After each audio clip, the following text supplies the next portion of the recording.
Ici KTFS 14 cents Texarkana, il est 5h20. Voici les 20 de KTFS pour ceux ayant une bonne vue. L'artillerie du côté communiste bombarde les positions américaines au sud de la zone démilitarisée entre les deux Vietnams.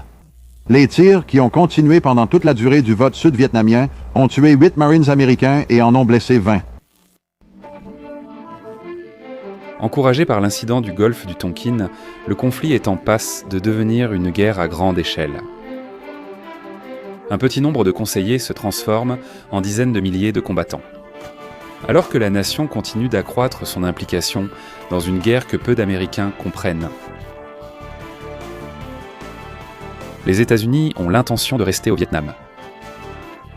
Assez longtemps pour que le gouvernement sud-vietnamien organise et forme ses forces militaires afin de se défendre seul.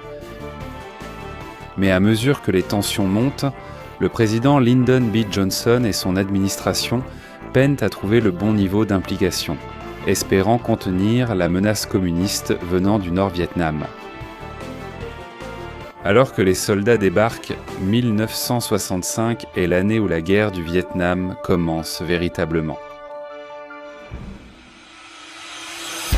14 novembre 1965. Le premier grand affrontement entre l'armée américaine et les Nord-Vietnamiens aura lieu le long de la rivière Drang et sera connu sous le nom de la bataille de Ia Drang. Mais surtout, ce sera une leçon dure dans le terrain impitoyable du Vietnam. La toute nouvelle première division de cavalerie comprend un ancien régiment, le 7e de cavalerie.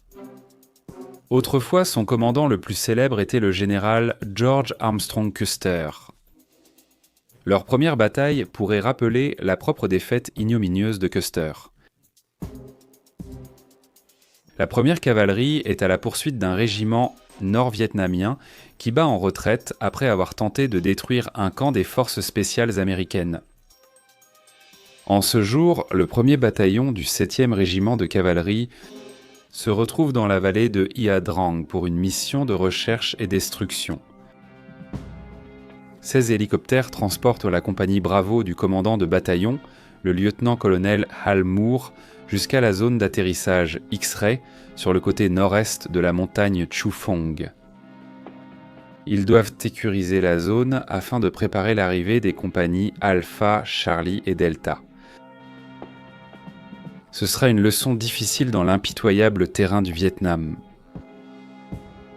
La zone d'atterrissage X-Ray paraît trompeusement plate et dégagée vue du ciel, mais au sol, c'est tout autre chose. Les hautes herbes d'éléphant de plus d'1,50 m offrent une couverture idéale aux soldats ennemis. D'énormes termitières couvrent la zone, assez grande pour cacher des unités armées. Le colonel Moore sait qu'il y a des troupes de l'armée du Nord-Vietnam dans la région, mais il ignore la présence des 3 régiments qui rôdent à proximité, prêts à attaquer la compagnie Bravo en infériorité numérique. C'est un déserteur de l'armée du Nord-Vietnam non armé, découvert par le premier peloton de Bravo, qui révèle la présence de l'ennemi assoiffé de sang en embuscade. Bravo accélère ses recherches, alors que la compagnie Alpha sécurise la zone d'atterrissage. Le premier peloton de Bravo ne cherche pas longtemps. Juste après-midi, ils sont pris en tenaille des deux côtés par une force ennemie de taille équivalente.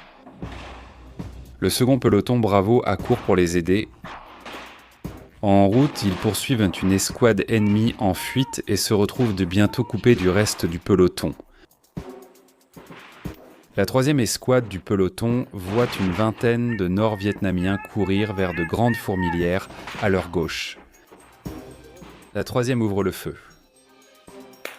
Alors qu'ils échangent et tirent, un grenadier américain trouve la distance de l'ennemi et envoie plusieurs grenades sur leur position. Une volée de tirs ennemis frappe le flanc droit du peloton, tuant le grenadier héroïque et clouant le reste de l'escouade au sol. Sous un feu ennemi intense de toutes parts, la 3e section a rejoint le peloton et formé un périmètre serré. les soldats de l'armée du Nord-Vietnam tuent de 4 mitrailleurs américains, puis ils utilisent la M60 du soldat tombé contre ses propres hommes. Le deuxième peloton de Bravo, piégé et en sous-effectif, reçoit le renfort des premiers et troisième pelotons. Arriveront-ils à temps ?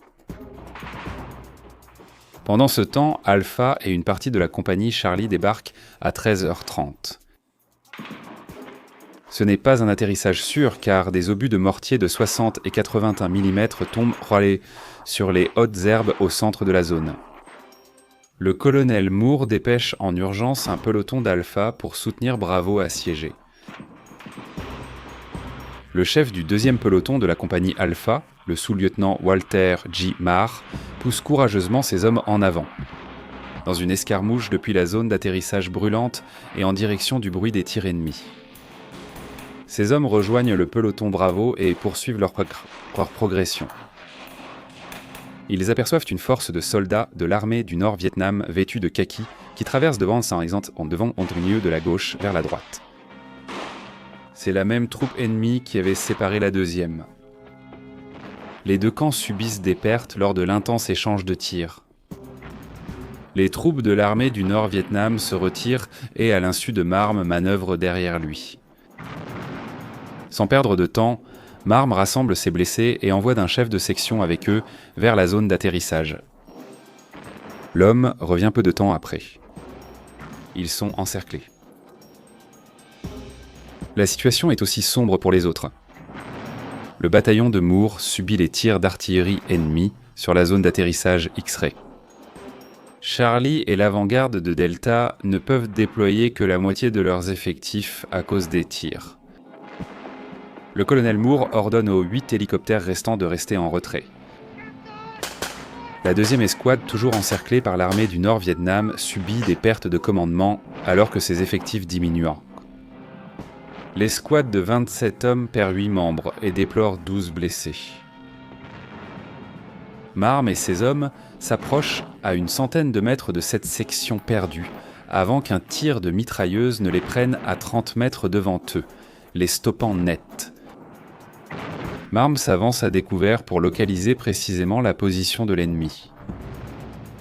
Ayant repéré le bunker, il ordonne à l'un de ses hommes de tirer un Light Anti-Tank Weapon, une arme anti-char légère, dans le bunker de la fourmilière. Affecté par l'humidité, le Light Anti-Tank Weapon s'enraye.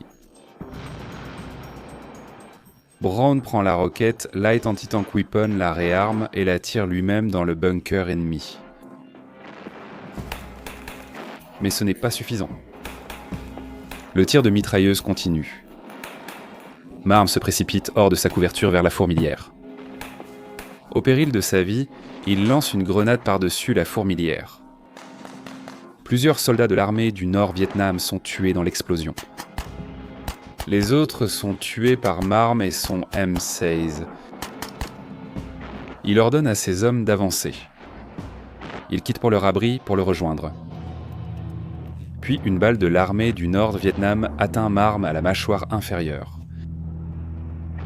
Le médecin conduit Marm à la zone d'atterrissage.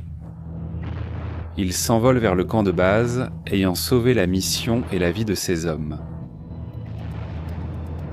Le sergent Ernie Savage, le 4e à prendre le commandement de la section perdue, organise une défense et appelle des frappes d'artillerie précises qui protègent ses hommes en repoussant l'ennemi.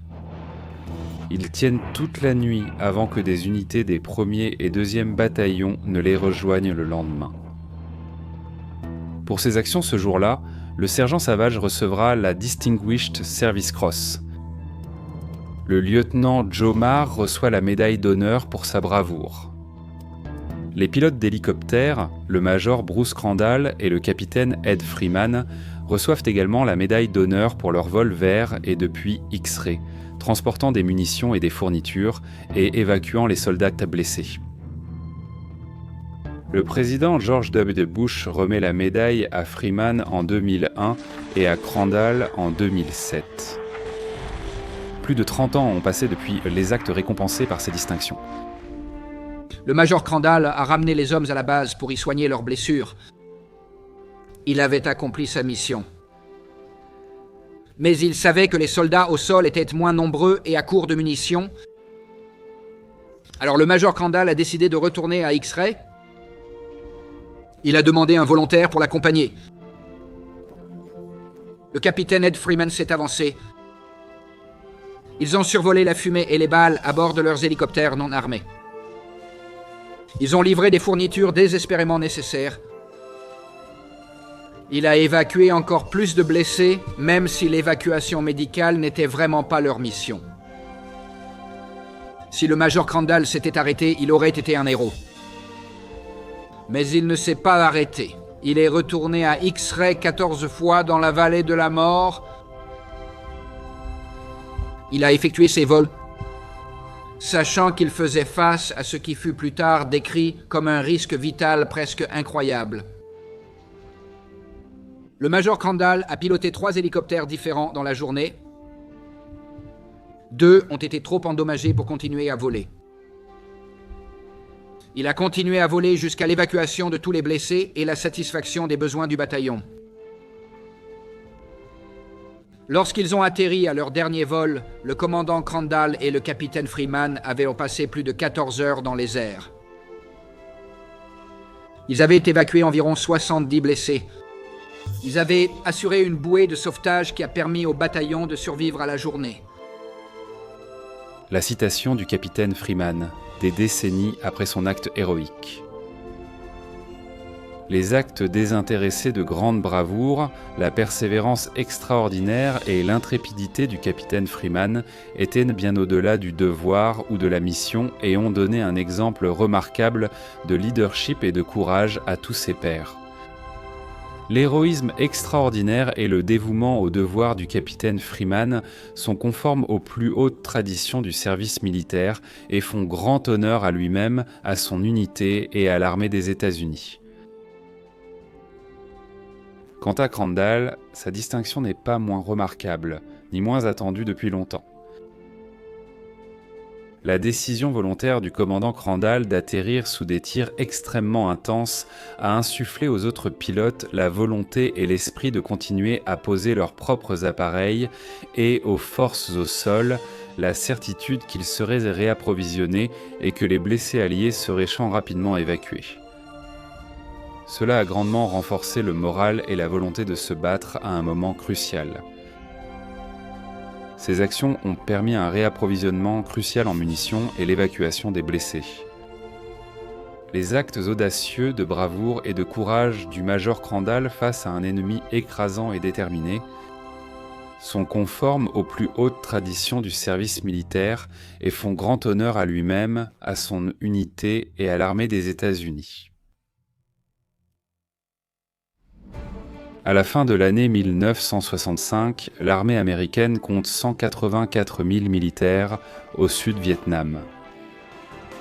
Ils sont rejoints par des soldats sud-vietnamiens et des troupes de combat d'Australie, de Nouvelle-Zélande, de Corée du Sud et de Thaïlande.